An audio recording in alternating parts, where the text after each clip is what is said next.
নমস্কার, আমি তাপসী রান্নাঘরে সকলকে অনেক স্বাগত জানাই।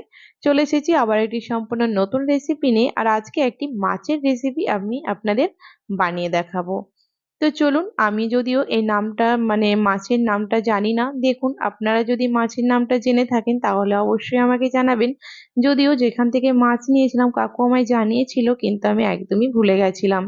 তবে দেখুন, খুব সুন্দর দেখতে মাছটাকে খুব সুন্দর করে ধুয়ে আমি মাছের পেটের মধ্যে ডিমগুলো রেখে দিয়েছি। ঠিক রান্নাটা আমি এমন ভাবেই করব। কি ভালো লাগছে দেখতে দেখুন। তো এখানে এবার আমি পরিমাণ মতো দিয়ে দিয়েছি লবণ, পরিমাণ মতো দিয়ে দিচ্ছি হলুদ, আর দিয়ে দেব অল্প একটু সর্ষের তেল। তাহলে মাছের গায়ে নুন আর হলুদটা কিন্তু খুব সুন্দরভাবে লাগে, তার জন্য এখানে সর্ষের তেলটা দিলাম। এবার সব মাছগুলো ভালো করে নুন হলুদ আমি মাখিয়ে নেব। যেহেতু ডিম রয়েছে তাই খুব সাবধানে একটা একটা করে কিন্তু নুন হলুদ ভালো করে মাখিয়ে নিতে হবে। তো দেখুন, সবগুলোতেই নুন হলুদ ভালো করে মাখিয়ে নিয়েছি।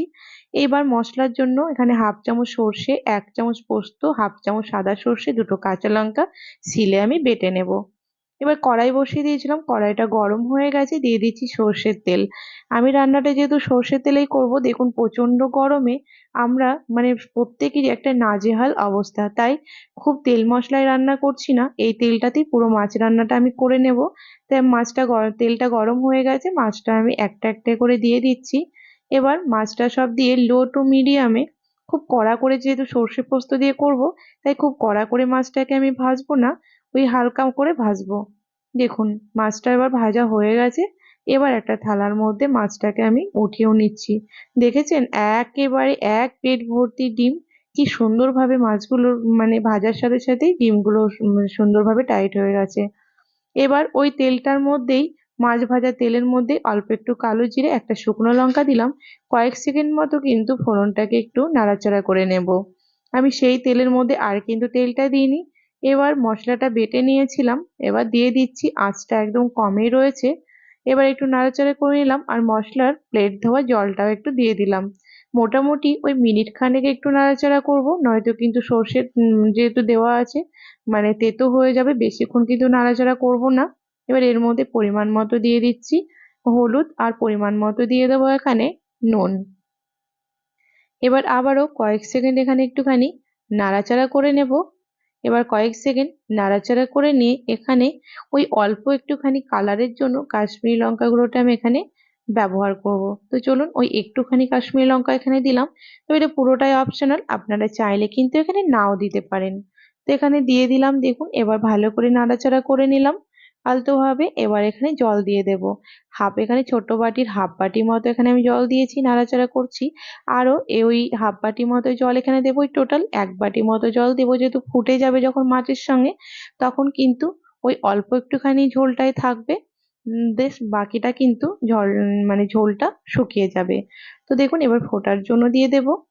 এবার ভালো করে যখন ঝোলটা ফুটে গেছে, এবার মাছগুলো ঝোলের মধ্যে একটা একটা করে দিয়ে দেব। বেশ, এবার ঝোলের মধ্যে মাছটা দিয়ে নিয়ে ওই মিনিট 4-5 মতো ফুটিয়ে নেব, তাহলেই আমাদের রেডি হয়ে যাবে আজকে সর্ষে পোস্ত দিয়ে এই মাছের রেসিপি।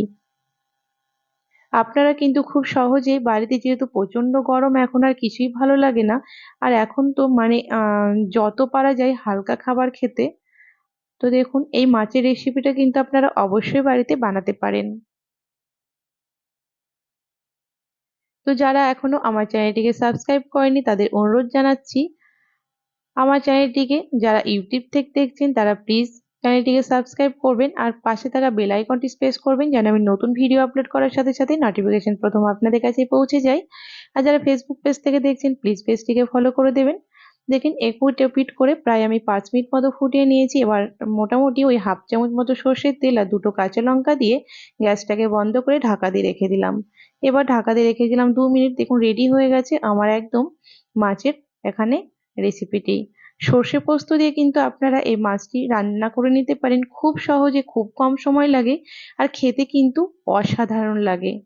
তো এই মাছটার নাম যদি আপনারা জানেন তাহলে কিন্তু অবশ্যই আমাকে জানাবেন। এবার একটা প্লেটের মধ্যে কিন্তু নামিয়েও নিচ্ছি, আর দেখুন দেখতে বুঝতেই পারছেন কতটা সুন্দর হয়েছে। দেখুন খেতেও কিন্তু অসাধারণ ছিল।